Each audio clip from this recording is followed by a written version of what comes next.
What we have here is a 91 Subaru Legacy. All-wheel drive turbo. One of the rare ones.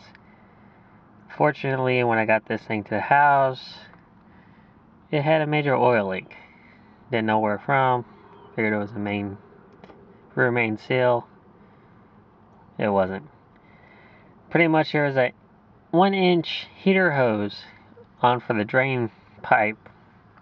Well, the drain hose for the turbo. And basically the whole crankcase had no ventilation, so it squeezed all the oil out of that hose. So, got it fixed, but now here's the new problem.